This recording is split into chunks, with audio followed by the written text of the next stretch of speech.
এক ছুটির দিন সকালে বাজারে গেলেন মাংস কিনতে।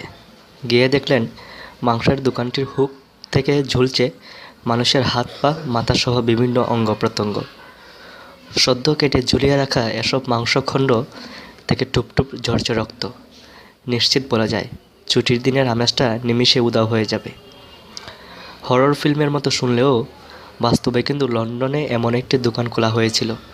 বলা হচ্ছে এটি বিশ্বের প্রথম এবং একমাত্র সম্পূর্ণ মানব মাংসের দোকান। লন্ডন শহরের উত্তর-পশ্চিম প্রান্তের একটি এলাকা স্মিথফিল্ড। এলাকাটি বিখ্যাত এর শতাব্দী প্রাচীন মাংসের পাইকারি বাজারের জন্য।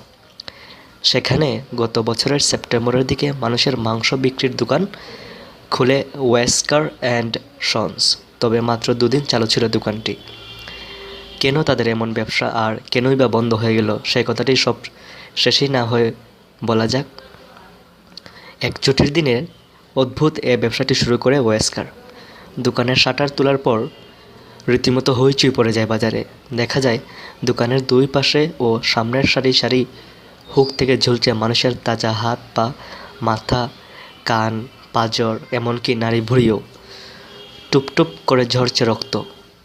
দোকানের ভেতরেও স্টেনলেস স্টিলের টেবিল ও কাচের শোকেসে সাজিয়ে রাখা হয়েছে এসব অঙ্গ-প্রত্যঙ্গ। পলিথিনে মুড়িয়ে আস্ত মানবদেহও রাখা হয়েছে। প্রতিটি মাংসখণ্ডের সঙ্গেই মূল্য সংবলিত কাগজ লাগানো হয়েছে। তাতে হাতের মূল্য লেখা হয়েছে 5.99 পাউন্ড, যা 6 পাউন্ড। উরুর মূল্য 2.99 পাউন্ড। দোকানটি চালু করার আগে একটি ওয়েব পেজও খুলে ওয়েস্কার অ্যান্ড সন্স।